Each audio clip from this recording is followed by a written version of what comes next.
بسم اللہ الرحمن الرحیم۔ حدیث نمبر 182، نمبر 182، فجر کی اذان میں تصویب۔ جی ہاں، اس کے بارے میں کیا حکم ہے؟ تصویب کہتے ہیں اذان کے بعد کوئی ایسے کلمات کہنا جس سے لوگوں کا رجحان ہو نماز کی طرف، جماعت کی طرف، تو اسے تصویب کہا جاتا ہے۔ اس کے بارے میں کیا حکم ہے؟ آئیے حدیث پاک سماعت فرمائیے۔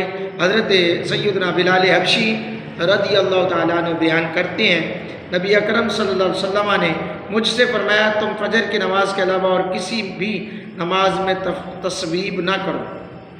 ہاں، فجر کی نماز کے علاوہ کسی بھی نماز میں تصویب نہ کرو۔ امام بخاری، امام ترمذی رحمۃ اللہ علیہ نے اس حدیث کو جو ہے فرمایا کہ یہ حدیث صحیح ہے، اور دیگر صحابہ سے بھی یہ حدیث منقول ہے۔ اللہ اکبر۔ بعض حضرات نے یہ بات بیان کی ہے کہ تصویب سے مراد آدمی فجر کی اذان کہے، اذان میں یہ کہ الصلاۃ خیر من النوم، نماز نیند سے بہتر ہے۔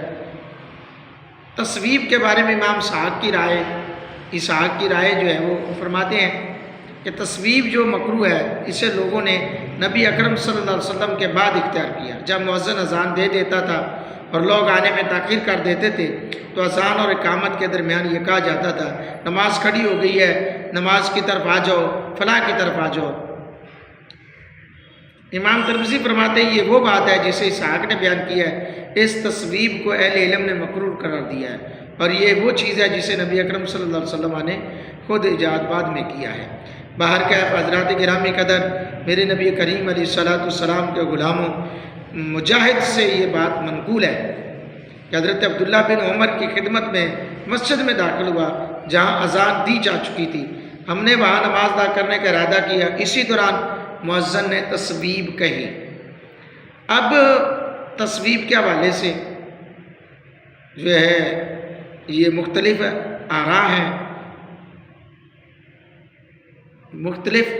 ہیں، لیکن فجر کی اذان کے بعد جو ہے یہ ہے کہ آپ اگرچہ اس لحاظ سے کسی کو ترغیب دلانا چاہتے ہیں تو وہ دلا سکتے ہیں، اس میں مذائقہ نہیں ہے اور گناہ بھی نہیں ہے، بلکہ جماعت زیادہ ہو سکتی ہے، لوگوں کا رجحان زیادہ ہو سکتا ہے، اور دین کو جس چیز سے فائدہ حاصل ہوتا ہو وہ کام کر لینا چاہیے۔